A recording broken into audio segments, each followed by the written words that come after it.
For more than a century, we've been wrestling with one of the most profound and, frankly, unsettling questions in psychology. What is the fundamental cause of schizophrenia? It's a question that Carl Jung dedicated a huge part of his career to, a mystery that really cuts to the very core of what it means to be a conscious human being. And this is the question that framed the entire debate back in Jung's day. Was this terrifying condition a physiological problem, a matter of broken cells and faulty brain wiring? Or was it a psychological catastrophe, a story of the mind literally turning on itself? So today, we're going to dive deep into that very conflict.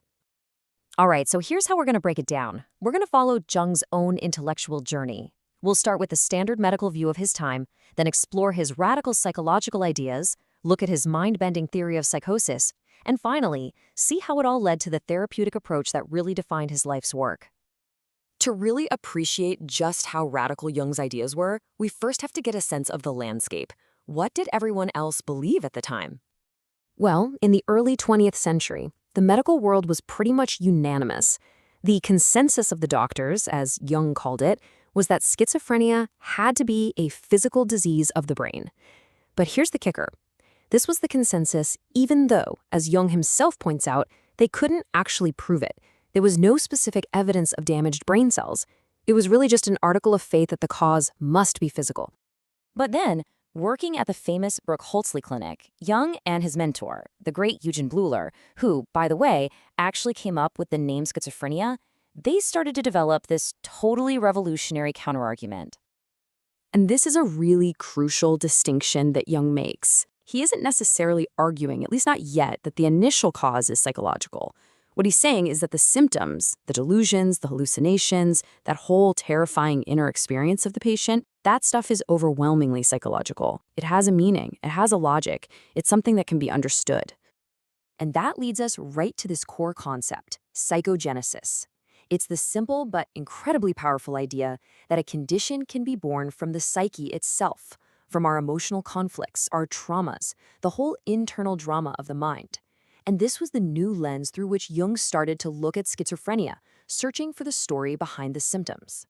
So you might be wondering, okay, if the symptoms are psychological, what makes schizophrenia so catastrophically different from a neurosis, like hysteria?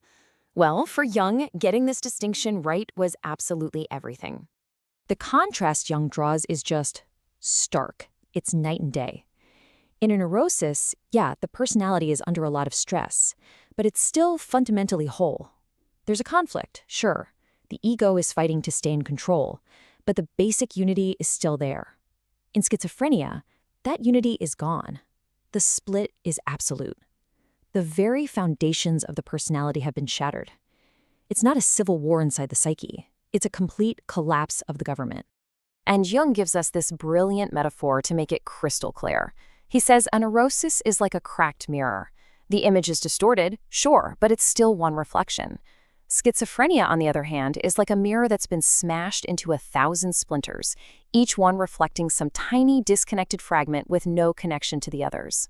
So what causes the shattering? Jung points to what he called the primary symptom, an idea he borrowed from Pierre Janet, Abaissement du niveau mental. The easiest way to think about it is like a catastrophic power outage in the mind. There's this sudden drop in psychic energy, a weakening of conscious control. And that's what lowers the barrier, allowing all this strange, unfiltered stuff from the deep unconscious to just burst through and overwhelm normal thought. And this idea of an invasion from the unconscious brings us to one of Jung's most startling and, I think, most profound insights, the connection between psychosis and the world of dreams. Now, I want to be really clear. For Jung, this was not just a nice metaphor. He meant it quite literally. He argued that the actual phenomena, the logic, the imagery, the felt experience of a dream and of schizophrenia are almost identical. The only real difference is the context. One happens at night when your ego is naturally offline. The other happens during the day, violently taking over your waking mind. The patient is, in a very real sense, trapped inside a dream they can't wake up from. So when Jung started analyzing the content of this waking dream, he found something incredible. It wasn't really made up of personal stuff, daily anxieties or memories.